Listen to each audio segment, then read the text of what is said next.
Hello and welcome back to my channel once more, the place where I review all my new pickups and all things sneakers and streetwear. So today, second part of the mini season I've been doing on my 8 favorite silhouettes, 5 specific pairs from each of those 8 silhouettes. So this is round 2 and this will be on Air Max 1s. So a quick reminder up here, Instagram, where I filtered my own hashtag to show all of them in one place. I'm not going to show last time's Air Max 1 round because it kind of gives away everything I'm going to share, which I kind of learned via yesterday's Jordan 1 video. But what I am going to say is I have 2 changes from that. So 2 fairly recent pairs that I've bought in that have been, that have kind of like jumped up on that list. So a couple have dropped off. So yeah, let's just get straight into it. So first up, you have the regular Nike box. And this is Air Max 1 Monarch Black Cobblestone. These are in a 12.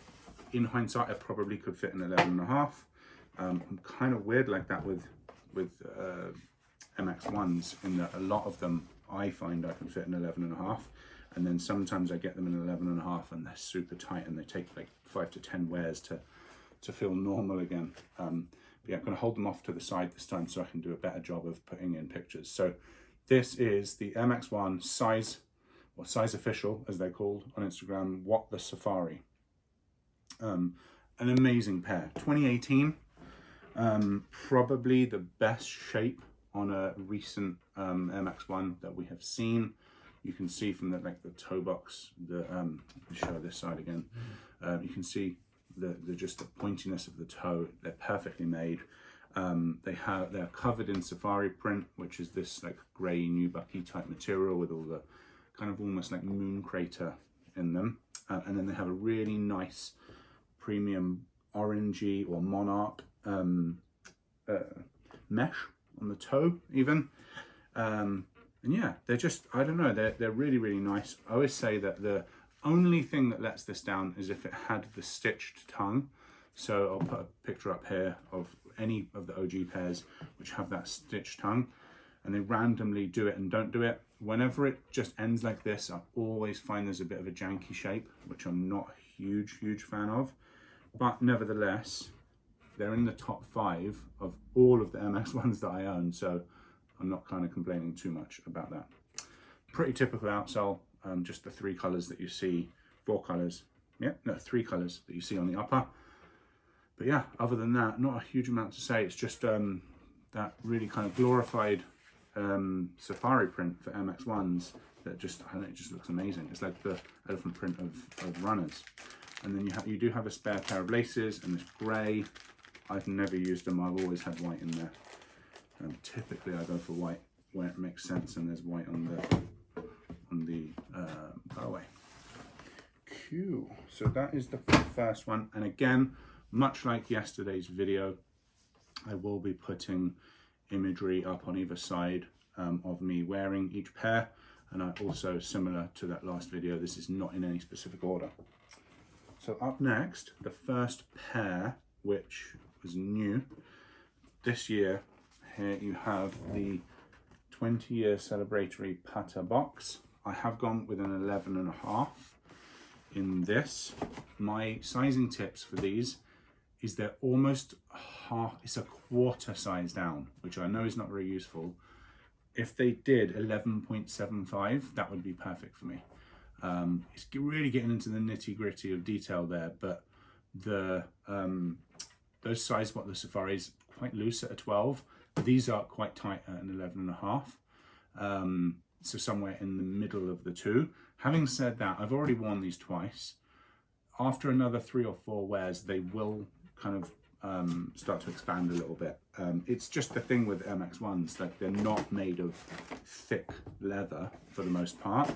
So they are very pliable, I think is the word, materials, which means that they will change shape over time.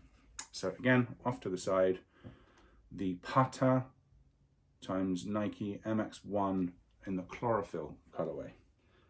Amazing shoe. So originally from 2009, I think it was, for the 5th anniversary of Patta opening as a store. So a really, really brief rundown. So what the guys wanted to do is like an OG block, which this clearly is, but with all of the color changed, and then all of the elements kind of increased to a premium standard. So here is not the cheap felt that you normally see, it's a denim. Back here is also a denim. This is a better Durabuck, it's much more plush. And then the mesh on the toe is much better. Mini swoosh, branded tongue. Actually, from that last video I mentioned the stitched top of the tongue. I just think it looks much, much, much better, and these do have it. So there's a close-up of that. Yeah, again, a lot of the part of this that is really, really special to most folks is that it was a 2009 pair. They went for like £2 grand. Again, I'll put StockX there in my size. They were going for £2 grand, £3 grand, somewhere around that. And being from 2009 would have needed a resoling. So again, it's another couple hundred, probably $300, $400, $500 needed to get that done. So, you know, it really stacks up for a pair that you're going to have to change.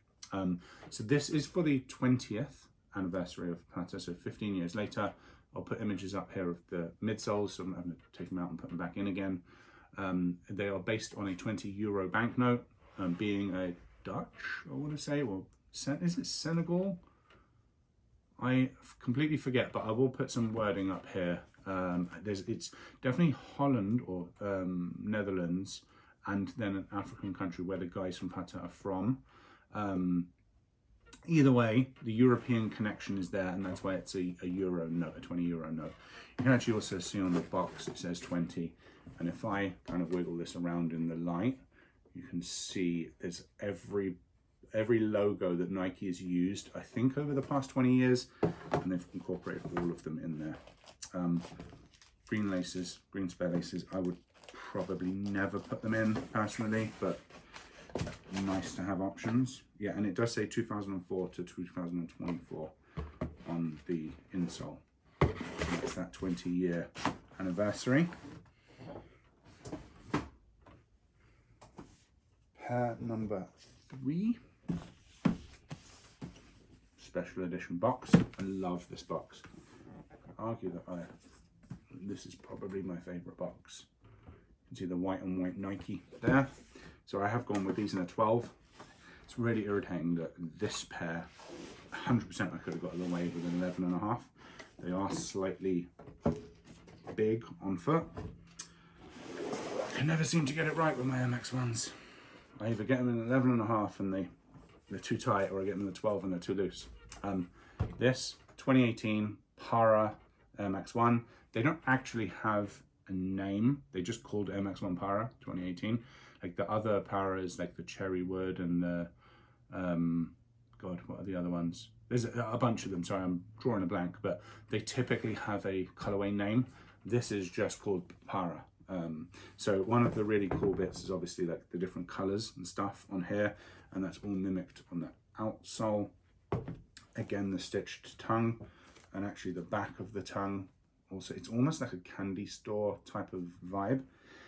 You've got the polka dots here, Parra's pink and purple combo that he loves to do in his artwork. Again, I'll put insoles picture up here so I don't have to oik them out. And I think is the piece de resistance. Instead of a mini swoosh, it says Parra on that side in the Parra signature handwriting style, which I think personally is super, super cool. It's like the main thing that sets this apart from any other Parra. This side, you do just get the mini swoosh. And yeah, this is 2018. I have owned them since 2018, 2019. I struck out, managed to get them for resale for a pretty good price. I think this was one of the pairs I mentioned when I'd just sold a double up that I was able to justify buying because I'd just gotten a ton of money in for selling something else. I think this was one of the pairs, but it's so long ago I can't really remember exactly. Either way, they're much more expensive now. So it was the kind of deal where I could probably sell these, and I've worn them 10 times plus. I could probably sell them still for more than what I paid for them DS. So it's one of the things about collecting sneakers, but it seems like insanity how much some people spend, but it's like collecting watches. All of it is recoupable. So, you know, make of that what you will. So next up, we have this white box, South Korean writing on there. Again, you can see the Nike, the white and white Nike. So this is the pair that started me on this crusade of being an 11.5. They were much cheaper. Again, I paid resale. It was 10, 20 bucks over retail, something like that. I dread to look at the price now because the market's so bad. They've probably tanked and they're probably at retail or under now. But I went at 11.5 in these because of the price, and I got them, and it was a perfect fit. And ever since, there's been pairs that fit perfectly at 11.5, and then some pairs that are tight, like the crepe hemp and the chlorophylls. I would say they're the two pairs that I've gone down half and they've been too tight. All of my big bubbles, I've gone down a half and they've all been perfect. So who knows? So this is the MX1 SP Sport Spice Coconut Milk. I have probably worn these more than any other shoe that I have bought in the last 5 years. And that's why they had to be on the list. They were not here on the Instagram post, but this is the 2021 or 22, I can't remember, Kasina Air Max 1.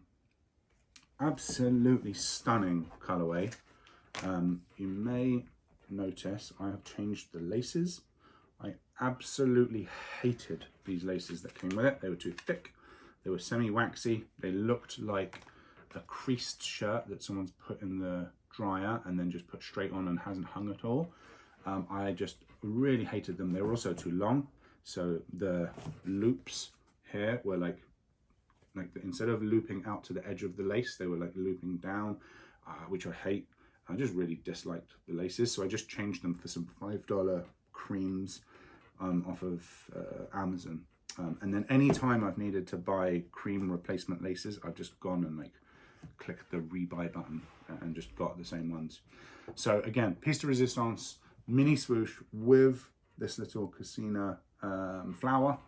The outsoles are super dope.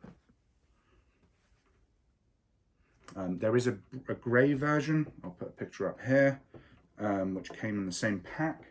I have gone with this orange because I prefer this of the two colorways, but they're both super dope. Hang tag, which comes with them, which is really cool. They have cork insoles, which I also find really, really cool. And yeah, just everything about them. The blend of materials is just insane. So you have pony hair, or I think it's bovine. I think it's actually bovine hair, but bovine hair here in the teal. Then this like almost like ox blood red, really rich red, and then this orange. And then some cream hits up here with some like shaggy, longer haired suede. Kasina duck logo on the back. They're called, it's Ang Wong, I think it is. So just finish up with the colorway and I'll talk about that. Thinned out exposed foam tongue, which is also pretty cool. But yeah, it's a South Korean thing that celebrates marriage and unity with via ducks. So I think this is the female. So this is the female color, and then the gray, it's a gray and blue, if I remember correctly. You might even be able to see the box behind me, but that pair represents the male. So between the two in the pack, it kind of, it represents unity, marriage, and things like that. Also quite a nice concept, given the fact that they also look really dope. They have leather lined insoles as well. So there's just so many special features to these shoes. I could talk about them for forever and a day. I spent a huge part of, I think it was 2022, I spent a huge part of my end of year wrap up talking about them over and over again. Amazing. And I think I will have changed my shoe of the year. I'm fairly sure it was 22. Basically since, based on how much I've worn them, I think I would change that. So the last pair, huge box. If you watched my favorite 10, you'll recognize what's going to come out here. So I'm not going to try and move the box because it will be a lot of work, but you have here, get both of them, the 2017 Atmos Elephant Air Max 1. So I'll put one down just because the box has already taken up quite a lot of space. So this is a grail to a lot of collectors. It is a take on a Jordan 3 in Air Max 1 form. I have the Jumpman on the outsole version. I do not have the regular one, mainly because I love the 3s as well. So like, there's just no point. This version was so much cheaper than the other version, and it comes with an extra pair. So for me, it's stupid to not, if I'm going to buy it anyway. Some jade spare laces, the outsoles. I will pop up an image here of the outsoles because that probably didn't look great.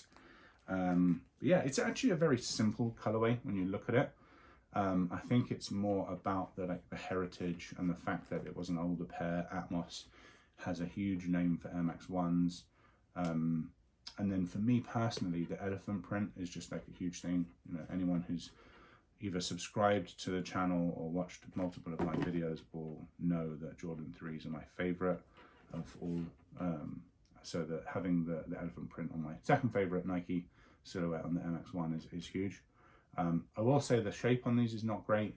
The elephant print is also very, very dark, which is not my favorite. I like a medium type of tone to it, but the black and white paneling's really cool. And then this jade, it's actually a patent leather on the swoosh, but the jade hits just really, really nice.